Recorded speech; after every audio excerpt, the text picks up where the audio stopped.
సత్యసాయి జిల్లాలో ప్రధాని మోడీ పర్యటన కొనసాగుతోంది. లేపాక్షి ఆలయంలో ప్రధానికి పూర్ణ కుంభంతో స్వాగతం పలికారు అర్చకులు. ఆలయంలో అర్చకులు ప్రధానితో ప్రత్యేక పూజలు చేయించారు. పూజల అనంతరం రామాయణంలో సీతాపహరణ ఘట్టాన్ని తోలు బొమ్మలతో ప్రదర్శించారు.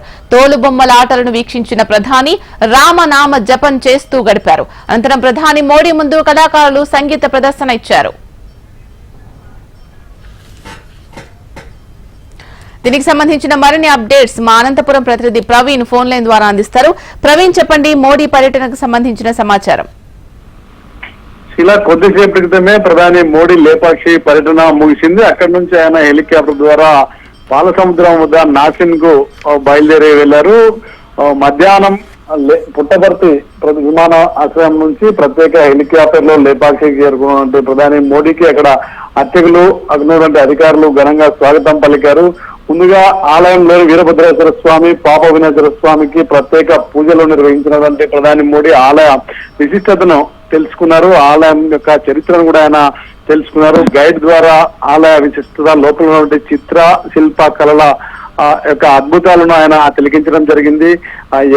ఇది ఏదైతే గాలిలో వేలాడుతున్నటువంటి స్తంభం గురించి, అక్కడ ఉన్నటువంటి నాట్యగతల గురించి, అక్కడ ఉన్న శిల్ప కళల గురించి ఆయన పూర్తిగా గైడ్ ద్వారా తెలుసుకోవడం జరిగింది. ఆలయాన్నంతా కూడా కలియడం జరిగింది.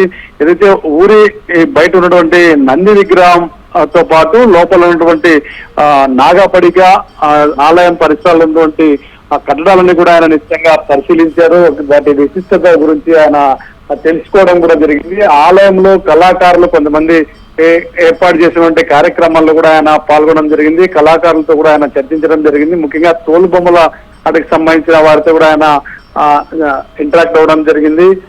ఆలయంలో ఉన్నంతసేపు కూడా ఆయన పూర్తిగా ఆలయం యొక్క విశిష్టతను, ఆలయం యొక్క గొప్పతనాన్ని ఆయన గైడ్ ద్వారా తెలుసుకోవడం జరిగింది. ఆ తర్వాత ఆయన అక్కడి నుంచి నేరుగా పాల సముద్రానికి బయలుదేరడం జరిగింది. హెలిప్యాడ్ నుంచి కొద్దిసేపు అక్కడ ఆయన బయలుదేరి వెళ్లారు. మరికొద్దిసేపట్లో ఆయన పాల సముద్రం వద్ద నాసిన్ అకాడమీకి చేరుకుంటారు. అకాడమీలో ఫస్ట్ ఫ్లోర్ లో అక్కడ ఉన్నటువంటి వాటిని పరిశీలిస్తారు. తర్వాత గ్రౌండ్ ఫ్లోర్ లో ఉన్నటువంటి గదులు కూడా ఆయన ప్రారంభిస్తారు. అకాడమీలో అధికారులతో కూడా ఆయన ఇంటరాక్షన్ ఉంటుంది. ఏదైతే 74, 75 బ్యాచ్లు సంబంధించిన IRS అధికారులతో పాటు భూటాన్ కి చెందినటువంటి రాయల్ పీపుల్స్ అధికారులతో కూడా ఆయన ఇంటరాక్ట్ అయ్యే అవకాశం ఉంది. ఆ తర్వాత అక్కడి నుంచి నేరుగా ఆయన పుట్టపర్తి విమానాశ్రయం చేరుకొని తిరిగి కేరళకు వెళ్తారు. Sheela. Right, thank you Praveen.